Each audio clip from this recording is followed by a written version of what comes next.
कबीर साहब का स्वर्ग और नरक के बारे में एक दोहा कहे कबीर समझाए। बात सुन सुन आवे हंसी, पाप करो या पुण्य, बने सभी स्वर्ग के वासी।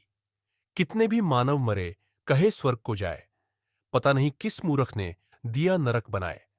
अर्थात जिस व्यक्ति की मौत हो चुकी है, उस व्यक्ति का फोटो उसके रिश्तेदार अपने घर में लगाते हैं और फोटो में नाम के पहले स्वर्गवासी लिखते हैं, कोई भी नरकवासी नहीं लिखता है। इसी सिलसिले में कुछ सवाल आपको कैसे पता चला कि वो व्यक्ति स्वर्ग में ही गया है? आपका स्वर्ग में जाने का मापदंड क्या है? पाप करो या पुण्य, सभी लोग केवल स्वर्ग में ही कैसे जाते हैं? क्या जीवन में गलत काम करने वाला भी कैसे स्वर्ग में ही जाता है?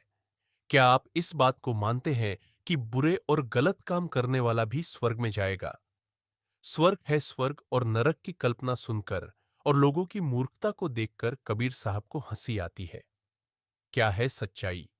स्वर्ग और नर्क की क्या स्वर्ग और नर्क होते हैं? क्या मृत्यु के बाद हमें इसका अनुभव होता है या सब कुछ यही है? कबीर साहब ऐसे संत हुए हैं जिन्होंने समाज में व्याप्त इन गहरी और गंभीर धारणाओं को तोड़ने का सार्थक प्रयास किया।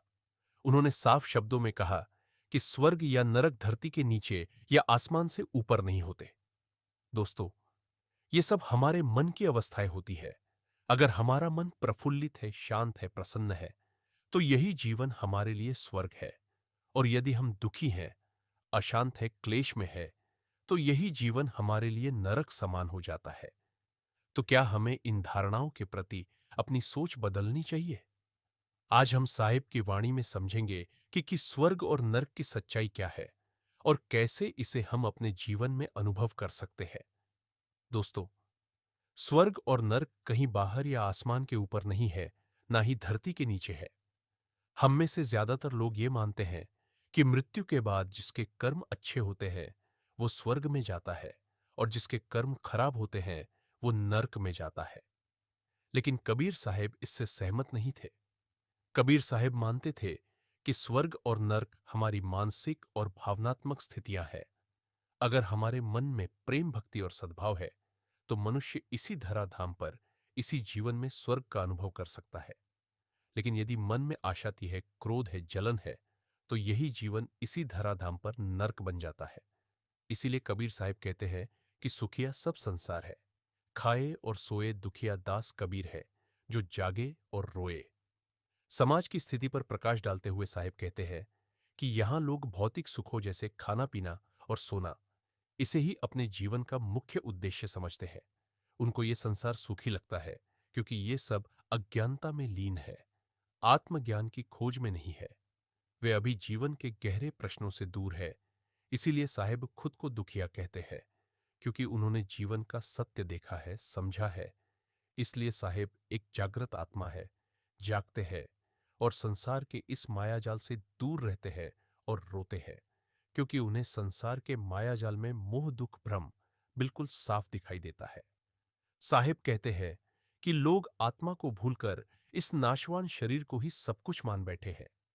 लोग भौतिक सुखों में लिप्त है और अपने सच्चे सुख से दूर जा रहे हैं।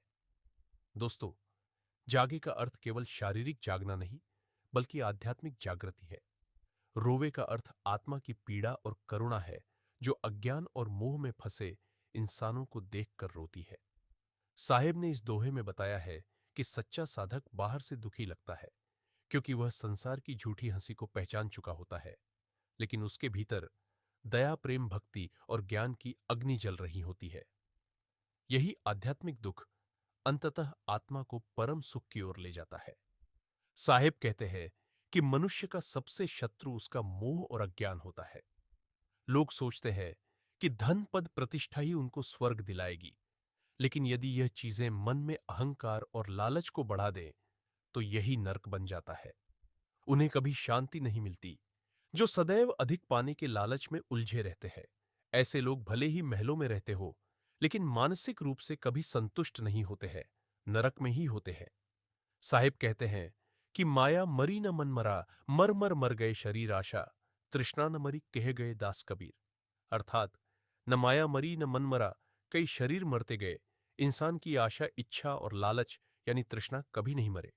शरीर तो नश्वर है, वह बार बार जन्म लेता है और मरता है, लेकिन जो माया, संसार का मोह है, जो मन की चंचलता है, वह खत्म नहीं होती। साथ ही हमारी इच्छाओं और लालच का अंत नहीं होता है। हमें जितना मिलता है उतना ही ये और बढ़ता है। इसीलिए कबीर साहिब कहते हैं कि जब तक इन सब में उलझे रहोगे तब तक मुक्ति संभव नहीं है। साहिब समझा रहे हैं कि सच्चा मोह संसार से नहीं, उस परमात्मा से करो। जब तक हम सांसारिक मोह और लालच को नहीं छोड़ेंगे तब तक सच्चा सुख नहीं पा सकते हैं। प्रेम और भक्ति से ही स्वर्ग का अनुभव किया जा सकता है। जो मनुष्य सच्चे प्रेम और भक्ति में लीन होता है वह इसी जीवन में स्वर्ग का अनुभव करता है। ऐसे लोग छोटे छोटे सुखों में ही आनंद पा लेते हैं। उनके भीतर कोई भय या चिंता नहीं रहती। कबीर साहिब कहते हैं, जा मरने से जग डरे, मेरे मन आनंद, मरने ही थे पाइए पूरा परमानंद। जिस मृत्यु से पूरा संसार डरता है, मुझे उसी में आनंद मिलता है, क्योंकि मरने से ही मोक्ष यानी परम आनंद की है प्राप्ति होती है। इसीलिए कहा गया है, मरो है जोगी मरो, अर्थात जीना है तो मरना सीखो। यहां मरने का अर्थ केवल शरीर की मृत्यु से नहीं है, अपितु अपने अहम इच्छाओं और माया से मरना है।